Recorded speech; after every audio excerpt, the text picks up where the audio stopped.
Alright, Matthew, this video is for you. I have your quad finished up. Here it is right here. So this is a xhover blastr. It's a brand new frame, just came out. Actually, that's why it took so long, because I believe we talked like in the middle of July.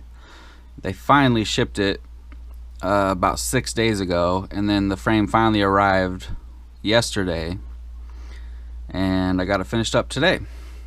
So pretty sweet looking frame. I guess it's designed to be like a cinematic frame, get some cinematic footage. You might notice these two TPU pieces right here. They actually sent 4 of them, and they have holes, mounting holes, to mount all 4 of them if you wanted to. So I guess technically you could potentially have 4 GoPros on here, which would be kind of crazy, but I believe you're going to be running at least 2. Let me grab them.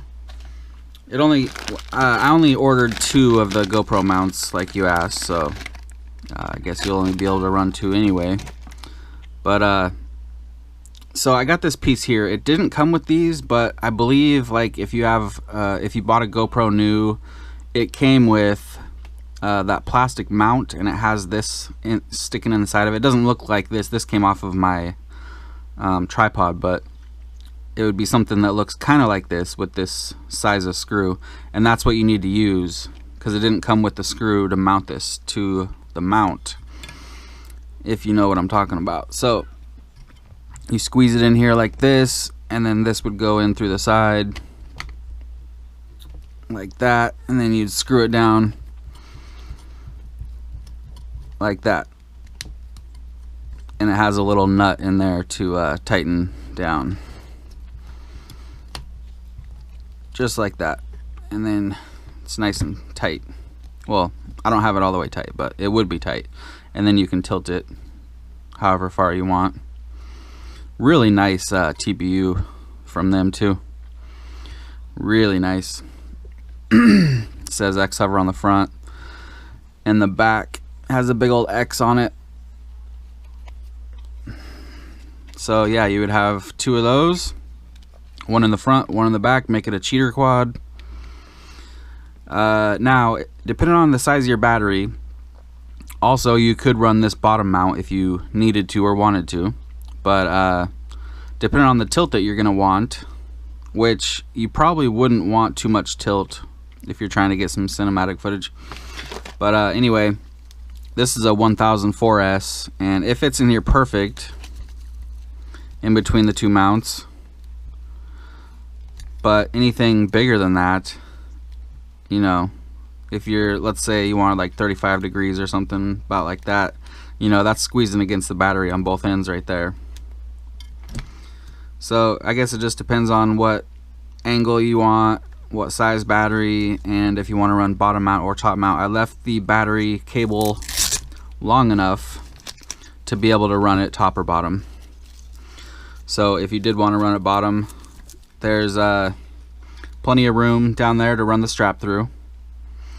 And then for the battery cable, you would just need to, you know, I guess you could push this piece down, slide it down like that, push it out through here, and come out the side,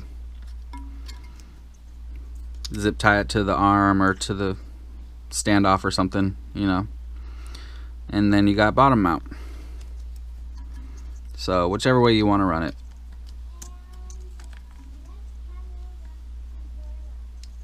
We'll go through the parts real quick. So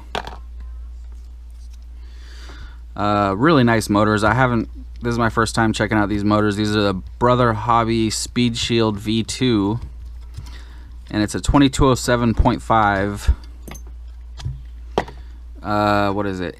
2400 kV. Really nice looking motors. I love Brother Hobby. Feel really smooth. Yeah, they feel really nice. You got the new Oscar Runcam Phoenix camera, Really, really good camera. You have the Pyro Drone F4 V2 stack. You got an XM Plus back here. You're gonna bind it in D16 mode. The bind button's right here. I'm touching it right now. I did flash it for RSSI as well. You got the Unify right next to it, right here, and I did unlock it and set it to 400 milliwatts. And that's about it. The props, they're two different colors, but they're both HQ V1S's. They're 5048s. And this frame is just really nice. You can see the cutouts for the arms and the motors from the bottom. It's kind of a little bit different than what you normally see. The arms are kind of skinny, but they're thick. Let's see.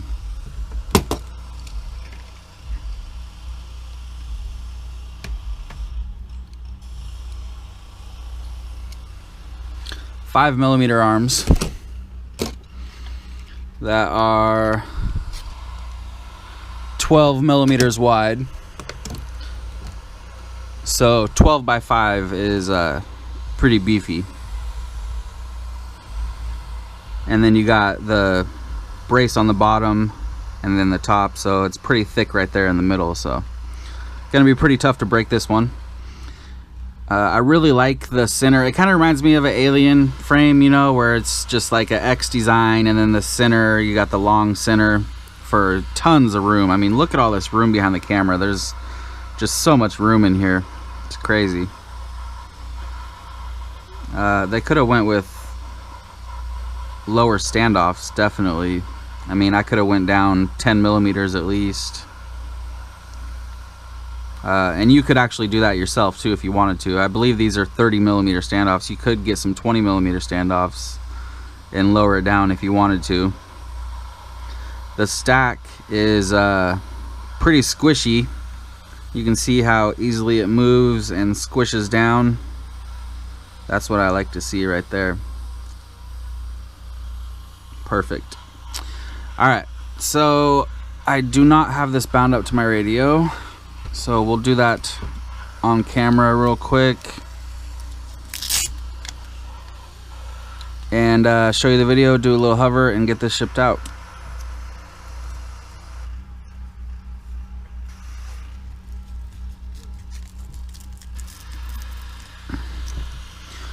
Okay, let's see. Let me grab my radio.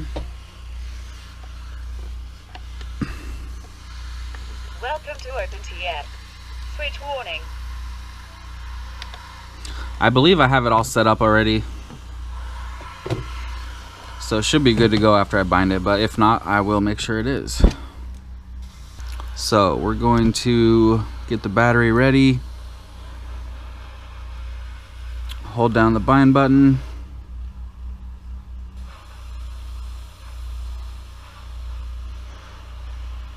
plug in, wait 2 seconds, then let go of the bind button. Ah, dang it. Ugh. Try that again.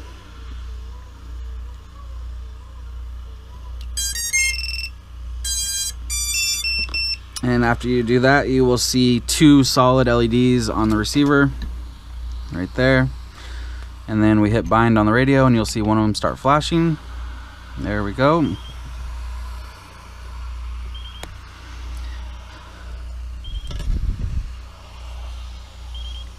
Stop the bind, unplug the battery, plug the battery back in, and move the radio away from the quad, and you'll see a solid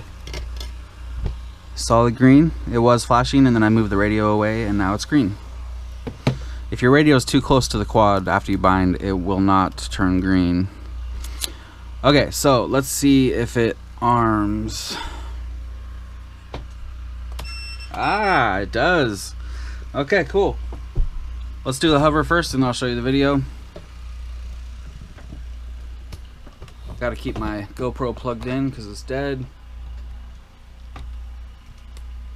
Alright, here we go.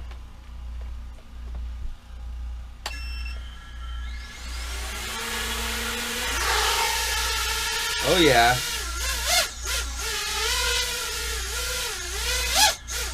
Damn.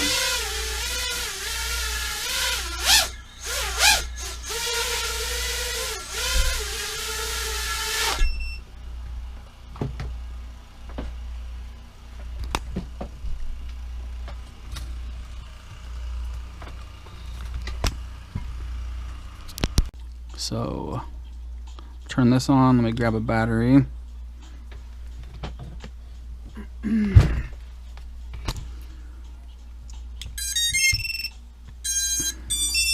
Yeah, the Phoenix looks great. Oscar did a good job working with RunCam on that one. There you go. Really nice image. Really sharp.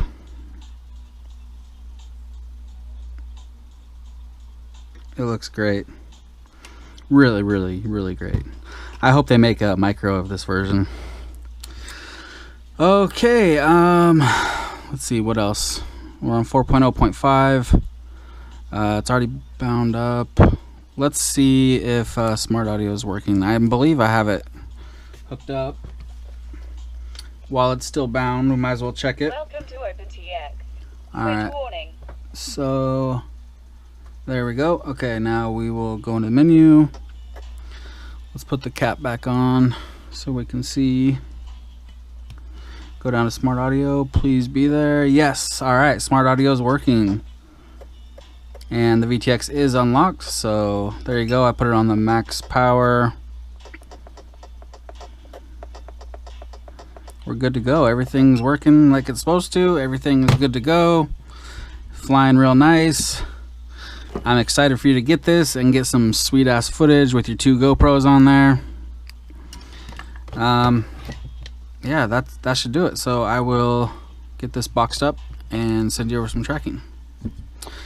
All right, thank you, Matthew.